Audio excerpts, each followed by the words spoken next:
Hello there, you're watching Africa News, bringing you the top stories on the continent. The headlines. Conflicting reports over whether the Nigerian military has reached a ceasefire deal with Boko Haram militants and agreed to free over 200 girls abducted in April. In Cameroon, maternal mortality has steadily increased over the past 20 years. The recent death of a campaigner for family health has once again brought the issue into the spotlight. And in Ivory Coast, the government's announced it's to close the country's biggest landfill.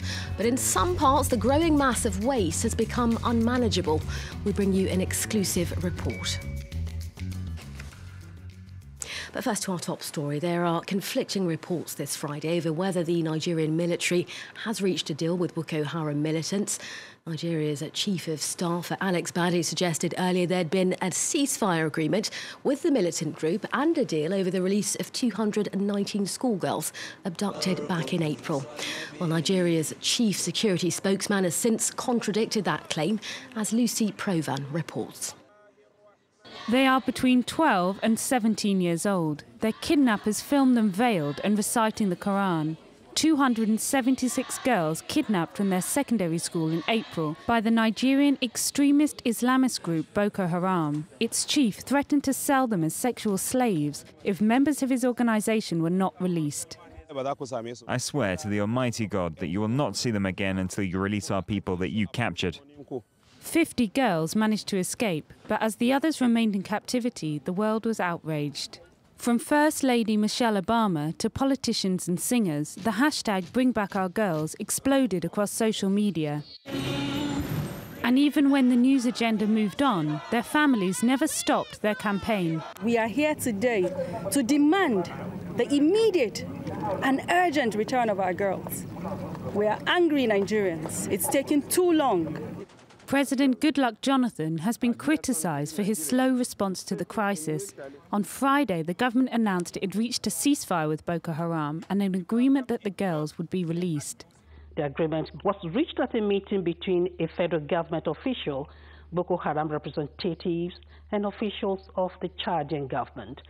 The negotiations continue next week. Boko Haram has released no statement on the ceasefire as yet. Well, staying with the story, Cameroon has today said its army killed 107 Boko Haram fighters this week in the north, claiming success against the Nigeria-based militant group. Well, time now for a look at some news in brief.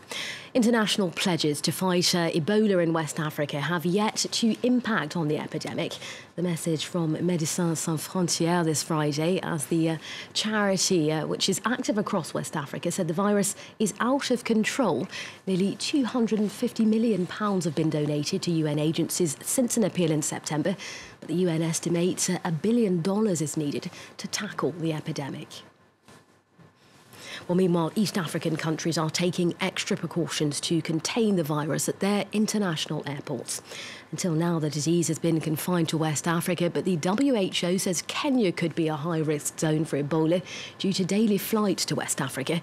The East African Community Bloc has announced it's to send 600 health workers to the worst-hit countries, Guinea, Liberia and Sierra Leone. Well, next, in Cameroon, maternal deaths have steadily increased over the past 20 years, reaching a critical 782 deaths per 100,000 births. That's according to a 2011 consensus. The recent death of a young campaigner for family health has once again brought the issue into the spotlight. Like many women, Flor Ngalemu struggled to access prenatal care. She died hours after giving birth on October the 1st. Coraline Molinet reports from Douala. In Cameroon, childbirth remains a dangerous and at times fatal event. David lost his wife when she gave birth to their fourth daughter at a large hospital in Douala. 8 years on from the tragedy, he's still angry. As she had mentioned the chance of caesarean, I went to find the surplus for this possibility because you have to pay before the operation, before the intervention of doctors. When I got to the hospital, there was no one, neither doctors nor midwives. There is a child that lies in the blood and a mother who is already dead. She had been left alone. Rural areas are the most affected by maternal mortality due to a lack of access to healthcare and skilled staff. In the city, there may be better access to health services, but many pregnant women don't have the means to visit the doctor.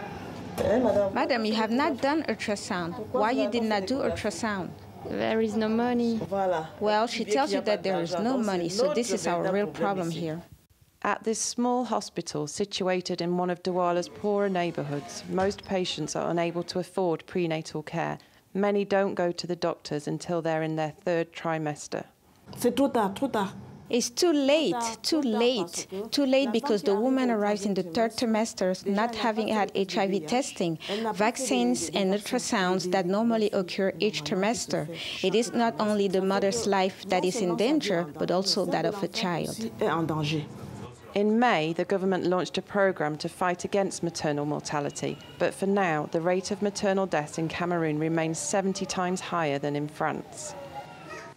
Let's take a look at some news in brief. In South Africa, the Paralympian Oscar Pistorius has left Pretoria High Court not knowing whether he's to serve jail time. Prosecutors and the defence presented their final arguments in the case ahead of sentencing next Tuesday.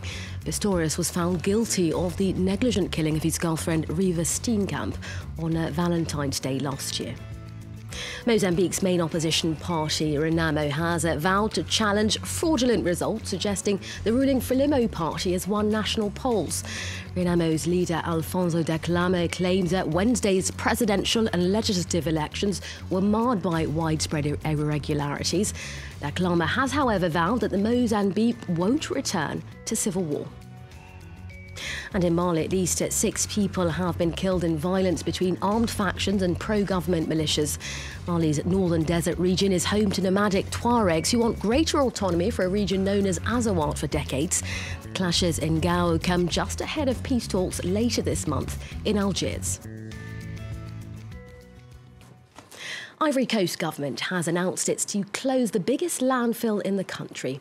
Situated in AKOUEDO, central Abidjan, the growing mass of waste has become unmanageable and has been dubbed a health hazard.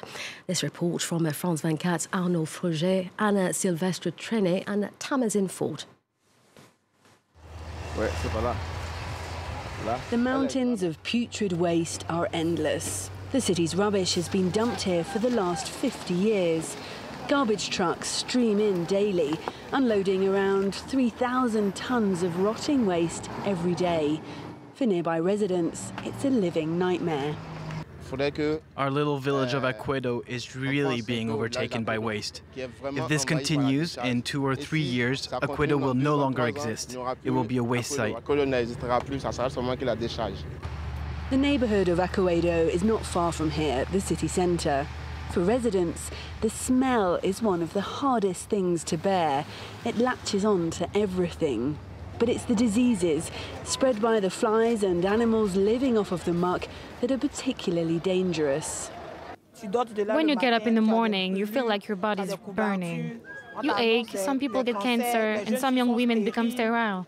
So here we don't really feel alive. The people of AKOUEDO are like the walking dead. 8 years ago, toxic waste was also dumped at the landfill, with lasting consequences for the environment and the people. Many still suffer from strange illnesses. People are exposed to diseases like typhoid, malaria, and also skin diseases. We found that the life expectancy of these people is much lower than in the rest of Ivory Coast.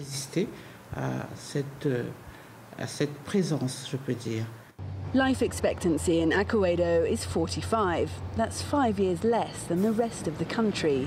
The closure of these mountains of muck is good news, but residents will still have to live alongside their unhealthy neighbour for at least another 5 years.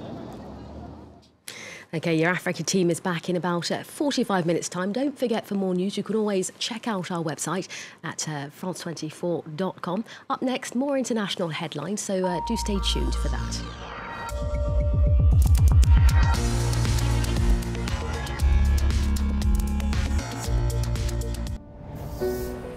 The world has never been the same since. From 1914 to 1918, Europe and large parts of the world were involved in the first ever World War. It would take Europe years to recover. France 24 marks the centenary of World War I, with a special programme charting the major events which punctuated the hell experienced by soldiers in the trenches and life for the women on the home front. The centenary of the Great War on France 24 and France24.com.